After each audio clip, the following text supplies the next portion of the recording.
Hey, what is going on, guys? It's DK, back at you with another video here to break down the 10-game NBA main slate here on Wednesday. A couple things before I get into the video. If you're new to the channel, my name's DK. I make daily videos talking about NBA DFS as well as NFL DFS here on Draftkings. Also, I'm running a weekly giveaway on my channel. How it works is all you have to do is leave a like and a comment in the video. That's one entry into the giveaway. Max one comment though per video. It starts with my Monday Night Showdown video that I uploaded at the beginning of the week. We'll go throughout the week. We'll end with my Monday Night Showdown video at the end of the week. So however many videos I've uploaded for the week, you end the giveaway like that many times. So say if I have 10 videos uploaded for the week, you end the giveaway 10 times. And the winner will receive $20 PayPal for myself. But with that out of the way, let's jump into the video. So first, let's look back to see how my lineup did here from Tuesday. So Tuesday, not going to lie, tilting pretty hard here. Mainly because the Dallas-New Orleans game. So it was a 4 or 5 point spread, I believe, and the game blew out. So Luka did not get any fourth quarter run. He got 65 fantasy points in 3 quarters. And Porzingis was in foul trouble the whole game, had only played 18 minutes, still had 26 fantasy points in 18 minutes. So, yeah, like I said, I'm tilting. If Porzingis doesn't get in foul trouble, if this game stays close, I think Doncic gets 35. I think Porzingis gets 30 to 35. And the way they were going, like Doncic probably gets over 80. Porzingis would be on pace for like 40 or 50. So, yeah, really, really frustrating. Again, you have to be mentally tough here for DFS, but man, that was pretty brutal. And then other guys here: DeMar DeRozan, Bertans, and Rui with with Thomas Bryant and Mo Wagner out. Those guys became very solid options. Lonzo Ball was a bit disappointing here. Had a really bad night shooting. I think he shot like 2 of 13. It was a close call for me with him and Markelle Fultz. I slightly leaned towards Lonzo, so I went with him. Obviously, didn't work out. Again, just had an off night. The game did blow out too, so he didn't get as much run. Trey Lyles and Rudy Gay. So I originally had Jakob Poeltl in here, but I rearranged it. I felt Gay was in a really good spot. Unfortunately, San Antonio decided to give all the run to Lonnie Walker. Now, Lonnie Walker, I'm a big Lonnie Walker fan, right? He was great in the Summer League. He has a lot of talent, but just came out of nowhere, and Rudy Gay only played 22 minutes. So, yeah, a pretty tilting night, right, with Rudy Gay getting limited, with that game blowing out. It could have been a huge night, but sometimes that's how it goes. So, like I said, there's always tomorrow, and let's see if we can hop back on the winning track here for this 10-game slate. Again, sorry if I'm uploading this late, guys. Let's see. All right, let's go over the over-unders and spreads for the games that are out right now. So we had Golden State Charlotte at 212.5 with Charlotte favored by 2.5 points. Bucks Pistons at 224.5 with the Bucks favored by 9. Suns Magic at 213.5 with the Suns favored by 2. Nets Hawks at 229 with the Nets favored by 3. Miami Boston sitting at 209.5 with Boston favored by 5.5 points. The Pacers and OKC sitting at 210, with the Pacers favored by 1. Memphis and Chicago's at 222.5, with Chicago favored by 6. Minnesota Dallas at 230.5, with Dallas favored by 4.5. Lakers Jazz at 212, with the Jazz favored by 2.5. And then the late night hammer here is the Kings Blazers sitting at 217, with the Blazers favored by 4. So as always, we'll start our center here, and at the top is Towns at 10.6. It's a pretty good spot here against Dallas, right? This game has a 230.5 over-under. I believe that's the highest on the slate. Yes, that is the highest on this slate. So, yeah, he's priced about right, but again, up-tempo matchup, you can definitely go there. No issue with spending up for Cat there at 10.6. Anthony Davis, not super high on him, right? It's a tough matchup. Again, if you're playing him, you're kind of betting on the talent. It's the price is appealing, right? But it's a really, really bad matchup. So I don't hate it if you want to go there. But personally, I'd probably lean towards paying a little bit more for Towns in a much better spot. Andre Drummond had a huge game in limited time there against the Cavs, had 58. But he did have 4 blocks and 5 steals. So that's kind of an outlier, right? Don't think we can expect that again. The price tag is playable, but not my favorite play of the day. Sabonis at 8.3K, a little revenge game narrative.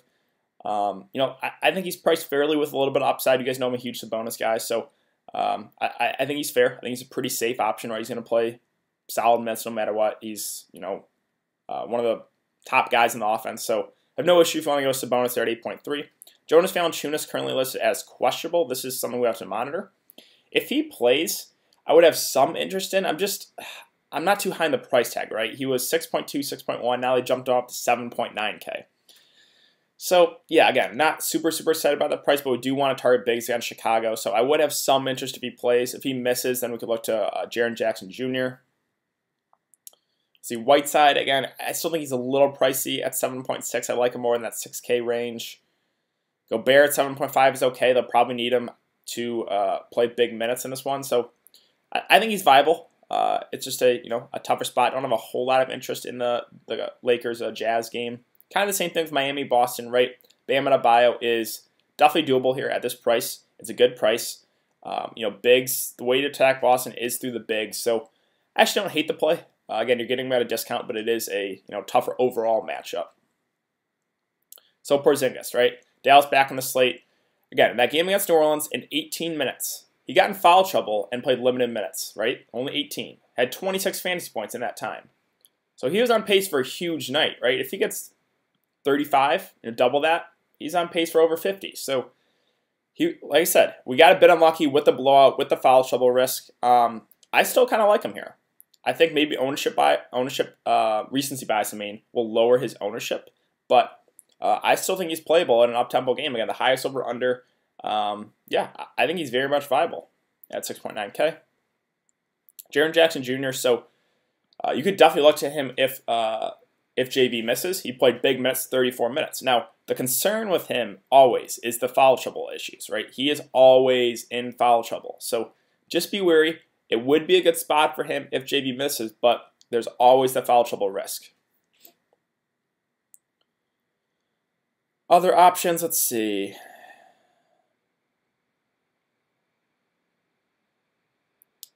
Brook Lopez, I believe he's probably so he should be back. So that definitely takes Robin Lopez out of play. Kaminsky at 5.5. I liked him. I think he was at 4.4 that last game. And we do have Cheek Diallo coming back too. So that's another big in the rotation. So the Phoenix bigs, not super high in them. Birch, the price is up. I'll pass. The Charlotte bigs, it's just too many guys in that rotation with Biyombo, with Cody Zeller, with Marvin Williams. You can't trust the minutes. So I'll pass there as well. Other options, let's see. Not super excited about a lot of these guys. Like Spellman, Chris, Cauley-Stein are just okay, right? We got Draymond back in this one, so maybe they play a little bit less minutes. They also got Kevon Looney back too. Kelly O in a revenge game narrative, it's just a GPP flyer because the minutes are all over the place with him, right? Some days he'll play very limited minutes, right? 14, even 6 that last game against Brooklyn. And some days he'll play huge minutes, like against Toronto, 35 minutes. So it's all over the place, right? It's a revenge game narrative. It's only GPPs because the minutes are so up and down. The Lakers bigs, don't hate him. McGee and Dwight. McGee's at 4.1. Dwight's at 3.6. The matchup okay here against Utah, so those are value guys you can consider. Bruno, he did not get the minutes like he did that last game. Only played 14. They started Solomon Hill instead of Bruno. So if they do that again, then obviously we can look to Solomon Hill if JV misses. But you could look as a really low-owned shot in GPPs to Bruno himself if JV misses because Jaren Jackson Jr., right, always gets in foul trouble. And they have no other bigs, so it would only be JJJ and Bruno. So you could take a shot there, right? He's going to be super low-owned after burning everyone that night. Looney, I would have some interest if the minutes limit goes up. In 15 minutes, only had 8 fantasy points. But if it goes up to 20 minutes, I might have a little bit of interest there at that price. That's really it, though, so let's move on to power forward. At the top is Giannis at 11.8K. He's had, the last couple games have been blowouts against Charlotte and New York. In 20 minutes and 22 minutes, he's put up 45 and 54 fantasy points. He's just putting up insane numbers. So it's whether or not you think Detroit can keep us close. There's literally no one that can stop Giannis. So the price is coming down, and it's at Detroit, so I have a little bit more confidence that this game can stay close. So I'm definitely considering Giannis as a spot up right. He's just been amazing this year. Let's see, again, the Miami-Boston game, it's just two good defenses. I don't have a whole lot of interest in that game. Other options, let's see. Blake Griffin at 6.6. I mean, it's just the price tag with him. I think it makes him viable. He had a pretty good game there against Cleveland. Again, it blew out, so he only played 24 minutes, had 32 fantasy points in that time. So I think he's an okay option at this price, right? He doesn't have huge upside, but the price tag makes him in play. Pascal definitely gets a downgrade with Draymond coming back. I still think he's playable, but I don't know if I would go there. Let's see, Oubre at 6.5K, so up and down, right? 29, 18, 41, 38 minutes. The minutes are all over the place. If he hits that high end, obviously he'll be good. If not, not so good. So he's more of a GPP option in my opinion. So Wendell Carter Jr., the minutes have been pretty consistent for him. 31, 30, 34, and 37 minutes. At 6.5K, I don't think that's the best play, but I think he's a pretty safe option just because the minutes have been there. Jabari Parker's an interesting buy low option here. The price is coming down, right? He had a bad night against Golden State.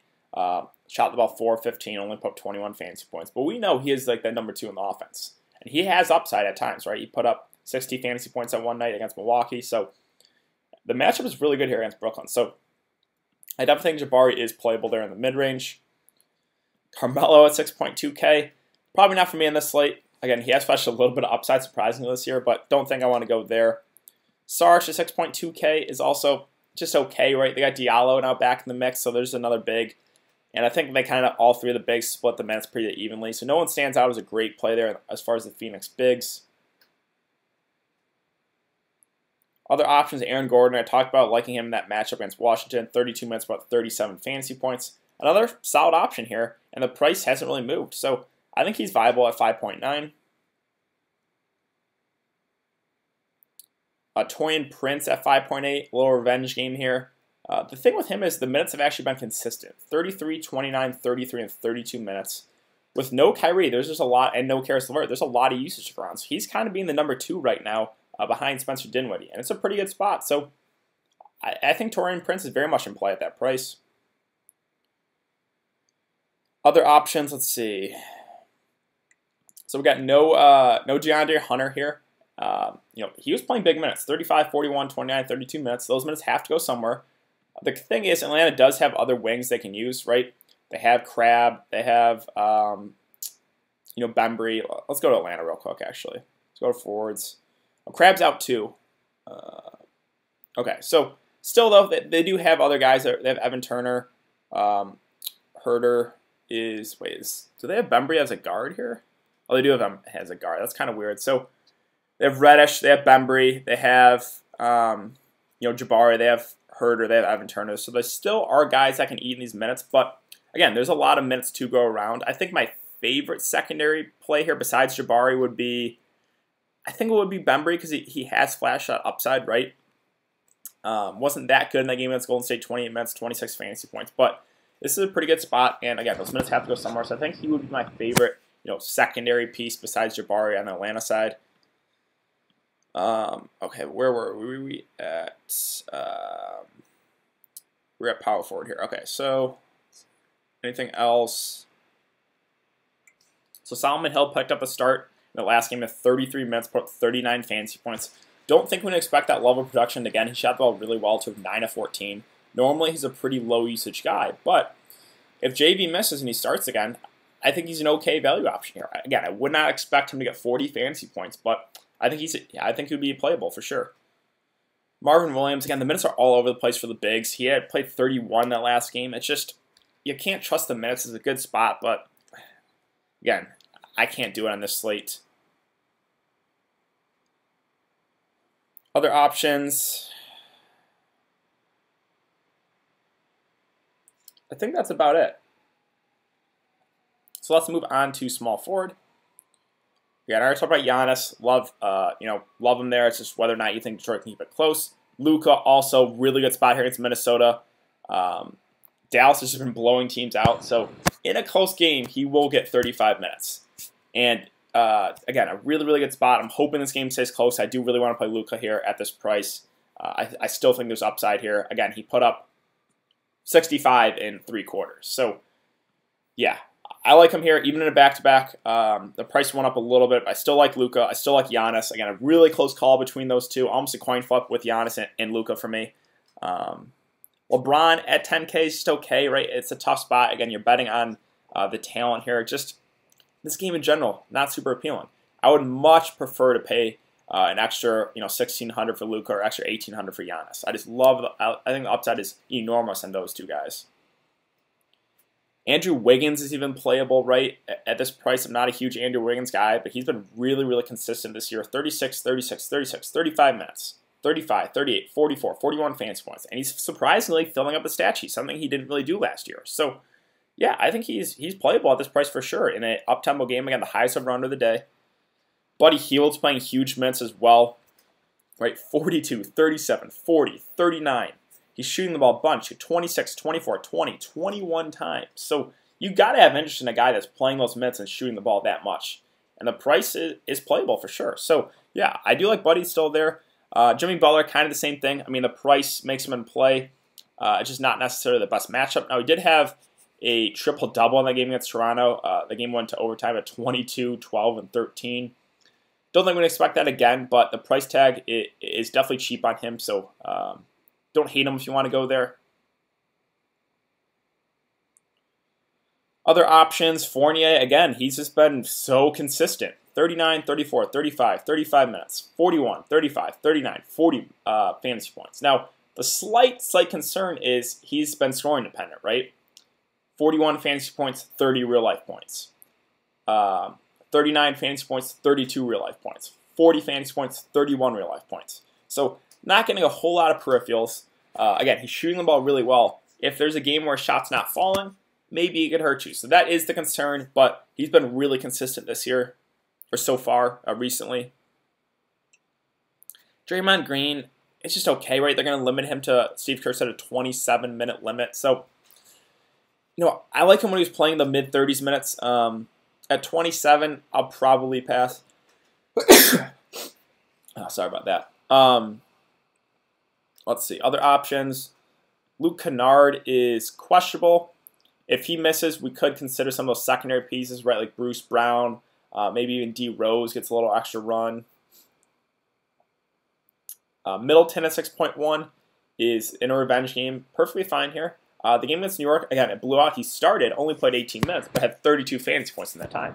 So if he's going to continue to start and the game stays close, I think he probably gets 25 to 30. So he's actually playable at that price. So Bogdan here, looks like the hamstring injury is really bothering him. He's listed as questionable. The minutes have went down on him, too, against Chicago. Only played 22. So, when he's healthy, he was a guy that was getting mid-30s minutes. But it just looks like they're kind of limiting him with that hamstring injury. So you're not going to feel great about it if you play him right. I think it's more of just a GPP shot because, if he's playing well, maybe they give him 30 minutes. But again, the hamstring injury does worry me. Tim Hardaway Jr. is okay, but the price is coming up. I'll probably pass. Let's see, Winslow. Again, the secondary pieces from Miami. So him and Kendrick Nunn got the big boost, and while Hero got actually limited. So a bit unlucky we played Hero, right? But Winslow, the minutes went up. Nunn, the minutes went up. So looks like those two are going to be the biggest beneficiaries of no Goran Dragic. And again, he's a guy that will fill up the stat sheet in other ways. 4 assists, 9 rebounds. So the price is doable. Again, a tough spot. So not the best play, but not the worst play.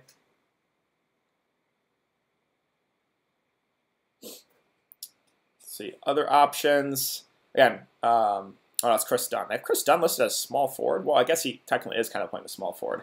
But, so he started the last couple games, 29, 30 minutes. He's not a super, super high usage guy. But if he's going to continue to start in a good match against Memphis, I think Chris Dunn is very viable. Again, he's a guy that will get those peripheral stats, will get the blocks, will get the steals. Doesn't necessarily have to score, right? Assists, rebounds, blocks, steals. So that's a guy I kind of like playing for DFS, and he's going to continue to play those type of minutes in a good matchup. I think he's very much in play.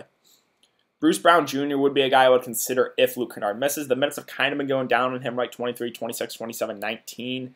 But if Kennard misses, there's a lot of minutes to go around, so would consider him there. Wouldn't be my favorite play because, again, he's playing alongside higher usage guys with Drummond and Blake.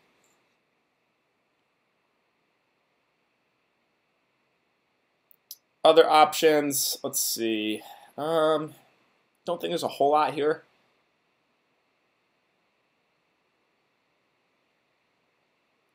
Evan Turner, 3.3K, maybe gets a little extra run, right?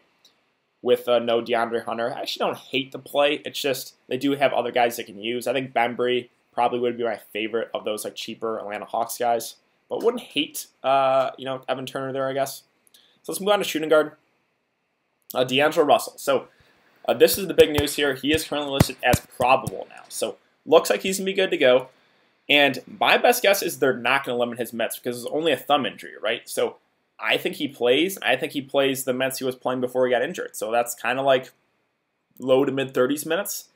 And man, he is the do-it-all guy when he's in the offense, right? Playing alongside a lot of low usage guys. And it's a really good matchup against Charlotte. So D'Angelo Russell, I really like him at this price. Again, we got to monitor. I don't think they're going to limit his minutes, but they are limiting Draymond's minutes, so maybe Steve Kerr will do the same with D'Angelo Russell. But if he's going to play those minutes into the 30s, I think he's a really good play here at 8.5K.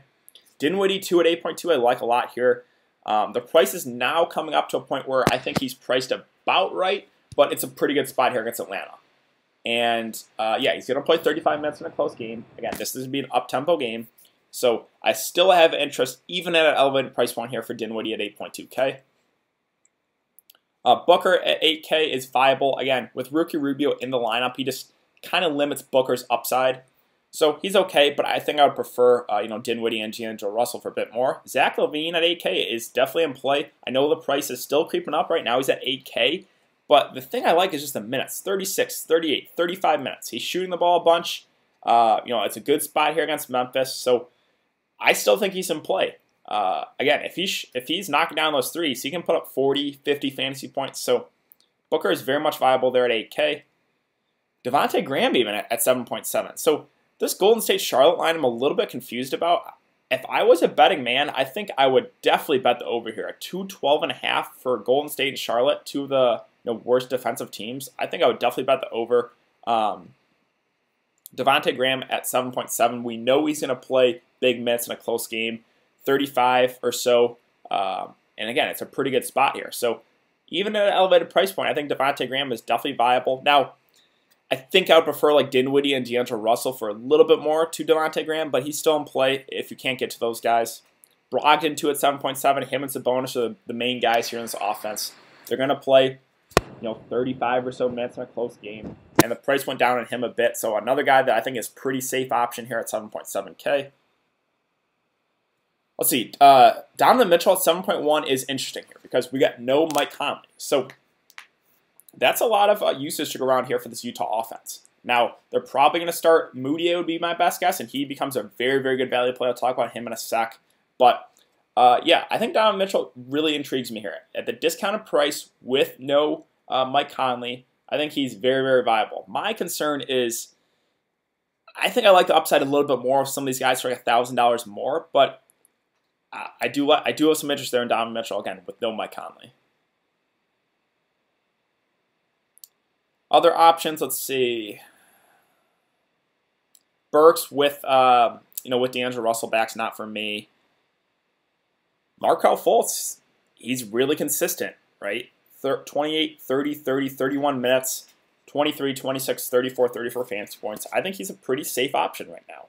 And we know he's going to get the minutes. There's still no Vucevic, so there still is usage to go around. It's a pretty good spot here against Phoenix. So, yeah, I think Markelle Fultz is very, very viable at 5.7K. Looks pretty safe at that price.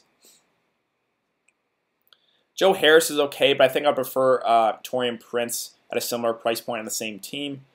D. Rose could look there if Luke Kennard misses. Again, that would be more minutes to go around. So, and we know when D. Rose gets the minutes he can produce. It's just they kind of been limiting his minutes, right? 22, 19, 22 minutes. Now, the game did blow out, so these games actually, both those games did blow out. So if the game stays close, maybe he gets more minutes. So would have some interest there. Definitely in D. Rose if Luke Kennard misses. And none. Him and Winslow got the big boost with no Goran Dragic. And Tyler Hero got a short end of the stick. Now, none played really bad, right? He had 39 minutes, shot the ball 3 of 16. So if he shoots the ball better, he probably crushes that salary at 4.9K. So if he's going to continue to play those type of minutes, I think he's very much viable even in a tough spot here. Sand and Ramsey actually kind of like 2 at 5.2. The minutes for the Bulls starters have been going up, like Levine's minutes, Wendell Carter Jr.'s minutes, Sand and Ramsey's minutes. Normally, Sand and Ramsey was a guy that was like averaging about 20 to 25-ish. But these last 3 games, 35, 30, and 34 minutes, again, it's a pretty good spot here against Memphis. And the price went down a little bit. So I do have a good amount of interest here in Sam Ramsey at that price if he's going to continue to play those type of minutes. Tyus Jones at 5.2K, just okay.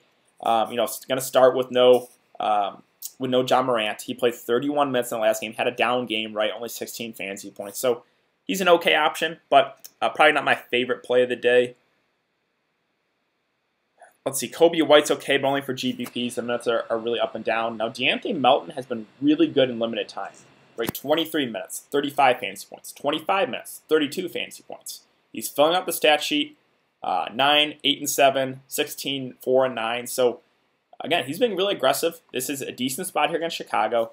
Now, the concern with him is, can he keep up this level of production, right? He's not getting huge minutes, 23 and 25, and he's doing really well. So, can he keep up the production in the limited time? I don't know. He's been pretty good, so I think he's in play. If they start him, then I would have a lot more interest, because then I think he gets minutes maybe into the 30s. So, yeah, I think he's viable here at 4.6. He's been playing really well, filling up the stat sheet.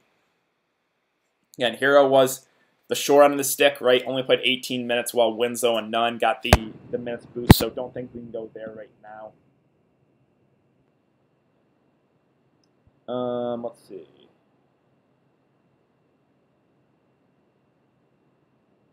I think that's about it. And Grayson Allen got more minutes with, what John Morant played 30 and 27 minutes. He's just hasn't really flashed huge upside. He's an okay value play. I just want to feel great about it. Reddish at 3.4. Again, him, Evan Turner, going to have to play more minutes. Cam Reddish has been terrible this year, though. So he's been a really, really bad basketball player. That's about it. So let's move on to point guard. Already talked about how I really like Luka. Now, Trae Young is only a GPP play, right? Because we got guys like Luka and Giannis who fill up the stat sheet and have more upside, in my opinion, consistently than Trae Young. Trae Young is a guy a bit up and down, but we know if he's having a hot shooting night, he can put up 60 fantasy points. It's a pretty good spot here against Brooklyn. So he's an only GPP option for me. Again, I would feel much more comfortable paying a little bit more for Giannis, paying a little bit more for Luka. Trae Young, only a GPP play, only a GPP pivot off those guys. Still no Kyrie, so again, Dinwiddie is very much playable. Dame Lillard at that price, I think the price makes him in play. Again, the game against the Clippers did blow out. He only played 30 minutes, so the price tag very much makes him play. Again, he can get 40, 50 fantasy point, over 50 fantasy points in a good night. So I think he's viable at that price. The other options, again, I talked about Donovan Mitchell with no Mike Conley. I do have some interest there at a discounted price at 7.1K. Rubio, I think he's probable, right? On track to play, right? Yeah, so he's been really consistent. 33, 36 minutes, 37, 39 fantasy points. He fills up the stat sheet. So I think he's a pretty safe option if he's going to play and not be limited. Now, if he misses, then I would have a lot of interest in Devin Booker, because then that Devin Booker has a lot more upside with no Ricky Rubio in the lineup. The OKC guys, Chris Paul and SGA, are just okay. Now, Rozier at this price, I do kind of like at 6.5K. Him and Devontae Graham are going to play mid-30s minutes in a close game. A pretty good spot here against Golden State, right? Probably will have D'Angelo Russell on him. D'Angelo Russell, one of the worst defenders. So I think Rozier is interesting. I think he goes a bit lower owned. I would prefer him over Devontae Graham for their prices, right? Devontae Graham's at 7.7. Rozier is at 6.5. So I'll take Rozier at 6.5 for that price. He's definitely someone I'm considering in the mid-range. Bledsoe's okay at 6.2. Again, him and Middleton kind of priced the same. There have been back-to-back blowouts, so that's why the minutes have been down on him. No Marcus Smart, so, more minutes for those secondary pieces, maybe a little bit more for the wings, right, with like Tatum and Brown. Maybe Wanamaker picks up a little bit more run, but no one that really stands out still as like a great play from benefiting with no Marcus Smart on the Boston side. Jeff Teague's okay, but man, he's coming off the bench at 5.7. I think I would only go there as part of a game stack. He's been pretty consistent, so I think he's a safe option at that price. Bowman can't do it with D'Angelo Russell now back. Let's see. We already talked about a lot of these guys. Again, Wanamaker maybe gets a little bit more run with no Marcus Smart. It's just, I think there's probably better ways to go on the slate. DJ Augustine at 4.1, he had a big game that last game against Washington, put 34 fantasy points. He's been a bit up and down, but the price tag makes him in play, so don't hate that option at 4.1. Rondo even in a tough spot at 4K, so the minutes went up to him, right? My concern with him is just the minutes were so inconsistent. If he hits that high end of the minutes, he could crush like he did against Denver, right? 25 minutes, put up 29 fantasy points. So if Rondo hits that high end, if he hits like the mid-20s minutes, I would really like him. But they've been a bit up and down, 19, 11, 18, 25. So it's a bit hard to trust, but I think he's playable at that price. You just got to hope he gets those minutes. Let's see, other cheap options. So let's get to probably going to be the top value play of the day here with Moody at 3.2K. My best guess is he's going to start, right? He's been backing up Conley. Not been playing huge minutes, around 15 or so. But with him entering the starting lineup, again, I'm guessing here, I think he probably gets 25 to 30 minutes. And at this price, makes him a really, really good play, even in a tough spot. So I think it would probably become the top value play. You also could consider Exum. Maybe they start him too. I think I like the upside a little bit more on a guy like Emmanuel Mudiay, but you could consider Exum there as a pivot.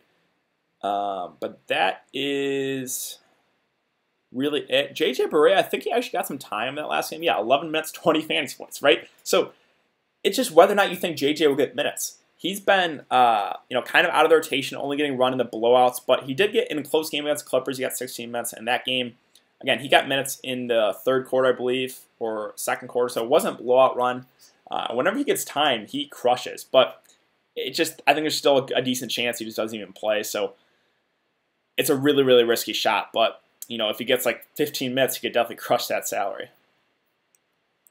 I think that is about it, guys. So, again, brief overview of the slate. I think, Mudiay, if he starts, will probably be the top value option. As far as the studs go, Giannis and Luka look really appealing. Don't hate Towns as a pivot. Again, Trae Young is a GPP pivot too. D'Angelo Russell coming back, but he's not going to be limited. I like him a lot at that price. So, this is a pretty interesting slate, 10 games. But yeah, that's about it. So, again, I will be live streaming before lock, probably 45 minutes before lock on my YouTube channel. So be sure to check the live stream as well as follow me on Twitter. I will be giving my thoughts as we get news throughout the rest of the day. Again, sorry for uploading this video late. But yeah, thanks again for coming to check out the video, guys, and I will see you in the live stream.